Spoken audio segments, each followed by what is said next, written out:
இங்கே பார்த்தீங்கன்னா login page வந்துடும். உங்களோட இமெயில் ஐடி இல்லைனா உங்களோட மொபைல் நம்பர் இல்லைனா எபிக் நம்பர் உங்களோட ஓட்டர் ஐடி நம்பரை வச்சு லாகின் பண்ணிக்கோங்க.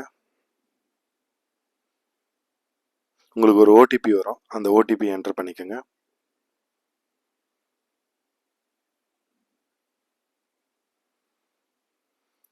ஓடிபி என்டர் பண்ண உடனே நீங்கள் லாகின் பண்ணிட்டீங்க ஓட்டர் சர்வீஸ் போர்ட்டலோட. இங்கே நீங்கள் ஃபில் எனுமரேஷன் ஃபார்ம் கிளிக் பண்ணிக்கோங்க.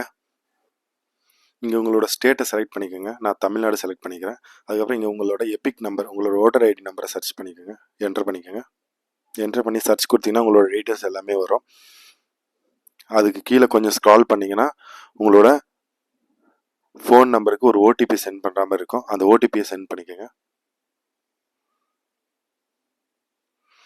ஓடிபி என்டர் பண்ணி வெரிஃபை ஓடிபி கொடுத்துருங்க. இங்கே பார்த்தீங்கன்னா உங்களோட எஸ்ஐஆர் ரிவிஷன் ஃபார்மோட ஸ்டேட்டஸ் இங்கே வந்துடும். உங்களுக்கு டீட்டெயில்ஸ் இங்கே பார்த்தீங்கன்னா your enumeration form has been successfully சப்மிட்டட்னு சொல்லி வந்துருச்சு. உங்களுக்கு வேணும்னா டவுன்லோட் ரெசிப்ட் கொடுத்துக்குங்க. அப்படி உங்களுக்கு இது வரலன்னா உங்களோட எஸ்எல்ஓ கான்டாக்ட் பண்ணி அவர்கிட்ட டீட்டெயில்ஸ் கேட்டுக்கலாம். தேங்க்யூ மக்களே. நெக்ஸ்ட் வீடியோவில் பார்ப்போம். ப்ளீஸ் சப்ஸ்கிரைப் பண்ணுங்கள், சப்போர்ட் பண்ணுங்கள்.